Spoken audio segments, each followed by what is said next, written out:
78 number میں مزید ہم آپ کے سامنے مرض کے متعلق جو مسائل ہے پھر اس کے لیے علاج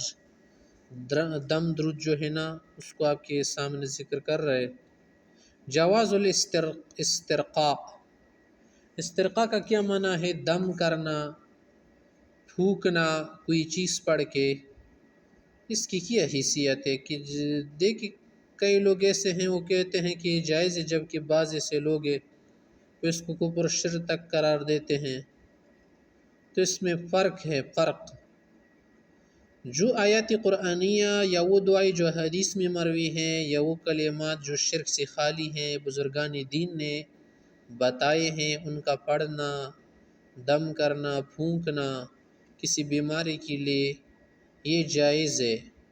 جب اس چیز کو بذات خود مؤثر نہ سمجھے بلکہ اللہ ہی کو مؤثر سمجھے کہ اثر اللہ ڈالتا ہے، اللہ کرتا ہے، یہ صرف دنیاوی اسباب کے طور پر ہے، تو پھر اس میں کوئی مسئلہ نہیں۔ جسے حدیث کہ لا بأس بالرقیٰ ما لم یکن فیہ شرک، جب تک کوئی شرکی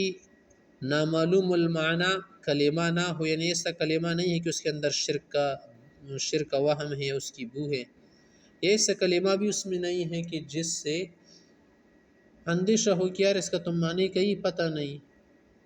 تو پھر اس سے دم درود جائز ہے۔ تحریم التمائم والعزائم، يحرم تعلیق التمائم واستعمال العزائم فلا يجوز للمسلم ان يعلق تمیما۔ اب یہاں پر مسئلہ ہے تعویذ کا۔ تعویذ اکثر عرب علماء دیگر بہت سارے حضرات وہ ان تعویذ کو ناجائز سمجھتے ہیں کہ جس میں پہلے زمانے میں یا جاہلیت کے دور میں اور اسی طرح سے کچھ اور دور بھی گزرے ہیں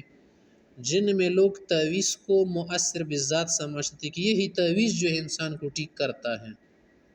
تو اگر اس خیال سے کوئی کر لے پھر تو ناجائز ظاہر ہے، یا اس کے اندر شرکی کلمات ہو،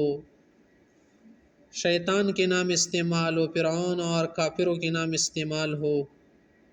یا اس میں جنات کے نام استعمال اور ان سے مدد مانگی گئی ہو، تو پھر ایسا دم اور ایسا تعویذ درست نہیں ہے، جائز نہیں، مسلمان کو دور رہنا چاہیے۔ تو یہ دو باتیں ہیں، ایک یہ کہ تعویذ کو یہ نہ سمجھ لے کہ یہی بنانے ٹھیک کرنے والا تو اللہ، یہ تو صرف سبب ہے جیسے علاج کرنا۔ اور پھر آگے مسئلہ ہے کہ تعویذ کرنا، یہ دم درود علاج، یہ کوئی ذکر کے درجے میں نہیں آتا کہ آپ اس کو ذکر کے درجے میں سمجھ لیں، اس پر پیسہ بھی لیا جا سکتا ہے کیونکہ ایک علاج ہے، جس سے علاج پر پیسہ لیتے ہیں نا ڈاکٹر، حکیم، طبیب، اسی طرح سے ایک دم درود اور تعویذ کرنے والا شخص بھی پیسہ لے سکتا ہے۔ تو یہ کیا ہے؟ عبادت نہیں ہے کہ عبادت کے درجے میں آپ اس کو لائے، اگرچہ جو کچھ وہ لکھتا ہے وہ تو قرآن و حدیث کی چیزیں بھی ہو سکتی نا، لیکن اس کو اب علاج کے طور پر وہ لے رہا ہے، عبادت کے لیے تھوڑی وہ کر رہے، وہ الگ چیز ہے کہ کسی کا علاج کرنا بھی ایک خدمت ہے، جیسے کہ ڈاکٹر ایک خادم ہوتا ہے، طبیب ایک خادم ہوتا ہے، فوجی ایک خادم ہوتا ہے، وہ الگ چیز ہے۔ تو جو باتیں آپ کے سامنے واضح ہو گئی تو امید ہے کہ آپ سمجھ گئے ہوں گے نا کہ جب تک شرکی کلمات نہ ہونا جائز اور غلط کلمات نہ ہو یا اس کو مؤثر بذات نہ سمجھے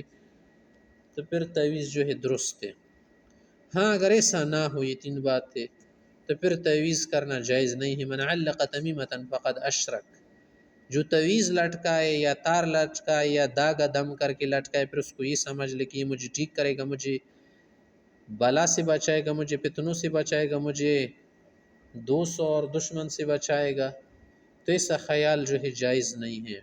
دیکھیے ادھر بھی ہیں، جو تعویذ لٹکائے گا اللہ اس کو پورا نہ کرے، ومن علق ودعة فلا ودع الله له، دیکھ تو ایسی چیزوں سے دور رہنا چاہیے، ٹھیک ہے نا۔ جو باتیں میں ہم نے بتا دی کہ اس درجے میں تو پھر صحیح ہے، ٹھیک ہے۔